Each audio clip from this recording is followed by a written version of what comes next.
11:42 minutos da mañá, pois estamos precisamente aí nese recinto feiral de Silleda. Fátima, porque queremos saber de primeira man, compañeira, como se moven estes prezos. Que tal, amigos meus, amigos do termómetro? Aquí estamos no recinto feiral de Silleda. Como cada martes celebras aquí a feira de gando para poñer prezo pois a estes exemplares de vacas tenreiros, e imos preguntarlle aquí a algún dos tratantes que prezo está poñendo hoxe a estes exemplares. Por exemplo, aquí temos o noso amigo José. José, rapidísimamente, que estou vendo que estás aí anotando prezos, é rapidísimo. Este sabe máis que a mí. Pero escoite unha cousa, ti hoxe estás poñendo prezo a que? A Suprema, a... Precio a todos, só marcados e sin marcar. E é certo isto que está subindo o prezo da Suprema porque están vendendo fora e, bueno, pois agora aquí está se poñendo un poquinho máis de prezo, pode ser? Pois pode ser. Sí, está se poñendo bo prezo. Hai pouca. Hai pouca. Claro, escasea. E a canto pode estar agora mesmo un exemplar? É que eu que sei, eso depende. Hoxe, por exemplo, canto estás pagando ti por unha Suprema? Pero é que eu non compro de Suprema. Ah, hoxe non estás comprando de Suprema? Non. E de que estás comprando hoxe? Canto estás pagando por un exemplar? Depende como se o exemplar, depende de moitas cousas. O máximo que pagaches, ou que vas pagar? 1.200 euros. 1.200. E iso depende un pouco, estou non aquí perseguindo a José, depende un poquinho dos kilos, non? Depende de moitas cousas. Bueno, que el ten presa porque agora nun anaquiño xa tedes que pechar a poxa, non? E as vacas tamén queren que vaya. Graciñas, José, graciñas, que vou para aquí con este outro home. Hola, boas. Buenos. Rapidísimamente. Ti agora mesmo estás marcando nunha aplicación, como estás facendo? Como estás facendo vos aquí? Marcando na aplicación, O prezo que lle queres poñer a cada exemplar, ou como é? efectivamente. Para despois ver o que me toca. Como, para despois? Ver o que me toca. Así xa me sale todo automáticamente. Vale, porque aquí marcades os precios que vos vedes convenientes, entendo. Efectivamente. E despois desto, pois o comprador, entendo como funciona exactamente. O sea, despois os vendedores din, o sea, poden non rechazar se lle parece pouco, e se non, xa nos sale un listado co ganado que nos toca. Ti hoxe canto foi o máximo que pagaches ou que vas pagar? Teño algúns a 2.200. E que exemplares, que tipo de exemplares son? Son uns machos grandes. Suprema galega, paga... Sí. Non, sí. Sí, pero bueno, eu non nos marco. Teño carnicería propia e non nos marco. Porque din que están subindo os prezos. Sí, xa subí non fai moito. Sí. A canto pode estar agora unha Suprema? Sobre 6,50 de compra, ou sí. Cando antes estaba o mellor, menos, non? Sí, antes estaba a 5 e pico. Claro, cada animal subiron no último ano en torno a 300 euros ou máis, Que é moitísimo. Bueno, pois antes de que nos dea unha patada o becerro, graciñas, moi amable. E nada, compañeiros, pois aquí seguimos para ver canto é o máximo que se vai poxar por algún destes exemplares e algunha das Supremas que están pois en alza. Pois de seguido voltamos aí contigo, Fátima, porque este tema pois suscítanos moito a curiosidade. A ver, o certo é que eles avisaron, é dicir, eles iban a buscar mercados fora de Galicia porque lles pagaban máis e aquí vamos a ter menos produto, co cal o prezo que é unha regla moi fácil. É que eso está inventado, é o mercado da oferta e da demanda e esta xente moi lexítimo que vendan onde máis lle van a pagar. Isto funciona así, o mercado regúlase solo. É certo que a orixe do problema é complexa e non ten unha solución sinxela, pero hai que poñer o foco sobre os gandeiros que, como dicíades nun vídeo, están pechando moitísimas explotacións porque non están sendo rendables. Se por aí encontran unha maneira de manter o seu negocio, a súa forma de vida a flote, non se lle pode criticar por facelos. O que hai que buscar é outras solucións, sobre todo para que non se deslexitime esta carne, porque se sai de Galicia perde ese selo de terreira suprema galega e eso sí que... Claro, pero eles, Manel, están dicindo que danos igual perder esa IXP, é dicir, porque, a ver, nós temos que pedir. Teñen que vender. Depende, como dicía o primeiro entrevistado, depende. Maravilloso. Depende, pero eu creo que, vamos a ver, terneira galega se crías en Galicia, ten os sellos de aquí, inda que a botas para fora, porque eles pagan máis, seguirá tendo o sello de terneira gallega, non? O perde. Esa é a cuestión. É que Perdeo. esa é a cuestión, claro, esa disyuntiva neste asunto, Luís. O que pasa é que, bueno, temos un produto de gran calidade e o que temos que darnos conta é que a calidade ten un prezo, o sea, a calidade págase, non? Eu creo que a clave tamén está nese marxen que hai que triplica o prezo, como decían, desde o produto original hasta que o compra o consumidor, non? O sea, esos márgenes de beneficio, ao millor había que acotalos un pouco. Ou esos mediadores, non? Esos mediadores. Sí, de feito, de seguido lle preguntaremos aquí ao presidente da asociación para que nos aclare un pouco este asunto. Carla. A ver, a min pareceme que o enfoque debe ser en positivo, quero decir, o feito que a carne galega se exporte e sexa demandada por outros países é un feito absolutamente positivo.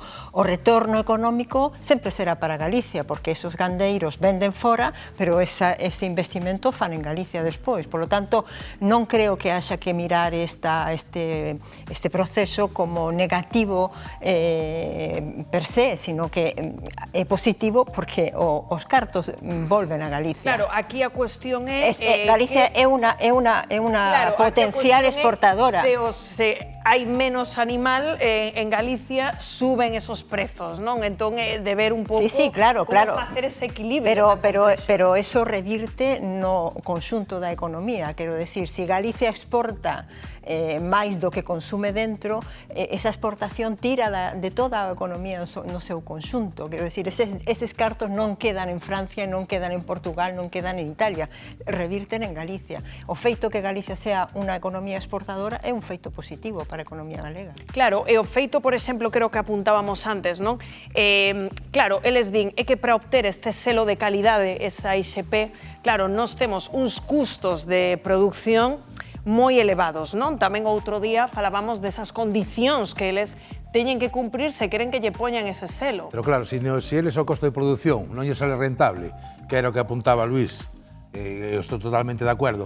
Creo que aí onde se quedan os cartos é sempre nos intermediarios, nin o primer produtor, nin o carniceiro que vende na tenda, porque ese, ao final, se non vende, ten pérdidas. Pero sempre estamos no intermediario, aí é onde había que tocar ese tema, para que o produtor gane o máximo posible, o sea, que lle sea rentable, para ter máis ganaderías. Hai venta directa, Manuel. O home que estaba aí comprando, estaba comprando para a súa carnicería. Quero decir que aí non hai intermediario, hai directamente puxa na subasta, eleva o segundo tiña como chaman carnicería, pero de depende, a mí me daba pinta que non tiña carnicería, que era tratante. O segundo estaba esquivando precisamente a compra da carne que a que está en liza, que é esa carne máis cara, tamén de maior calidade e que tamén temos que legitimar, porque é certo que Galicia é unha potencia exportadora, neste caso e en moitos outros, pero eu creo que tamén ten razón o que di Rocío, de que estamos falando de encontrar un certo equilibrio entre que non todo o produto que sae de aquí se exporte, senón que o mercado se equilibre, que a balanza este un pouco... Claro, que se bueno, a ver se podemos falar co vicepresidente da Asociación de Gandeiros se nos dá un pouco de luz sobre este asunto, pero non sei se podemos volver aí con Fátima, porque temos todos moita curiosidade por saber como rematou esa poxa compañeira. Que tal? Como se moveron finalmente esos prezos, Fátima? Pois, Rocío, penso que ainda estamos pechando prezos, verdade? Estamos aquí con Julio, que é xestor da Central Agropecuaria. Ainda non pechastes de todos os prezos, non? Ainda seguidos. Estamos na fase, mandamos as cotizacións aos vendedores, están recibindo na súa aplicación no móvil, e teñen ahora 20 minutos e nada a darnos respuestas se os precios lle parecen convenientes ou queren rechazar. Entonces, de momento, estamos traballando con precios que non sabemos se van a ser rechazados. É dicir, máis ou menos, que aproximación nos podes dar a cando se está vendendo mellor a Suprema, se tes algún dato ou algún outro tipo de exemplar? Claro, non sei que ahora mesmo estamos traballando con cotizacións medias, non ten nada que ver a calidad dos animales, hai que vela sempre, que é importante, pero hoxe en día a cotización media dos animales de ternera gallega Suprema saleu en 1.384 euros, foi a media que saleu hoxe. Non quere dicir, non é un precio de referencia que se pode tomar, porque está claro que hai que ver o animal, hai animales de ternera gallega Suprema que están en 1.800, 1.700 euros, e hai animales de ternera gallega Suprema que han dado unha cotización de 800 euros.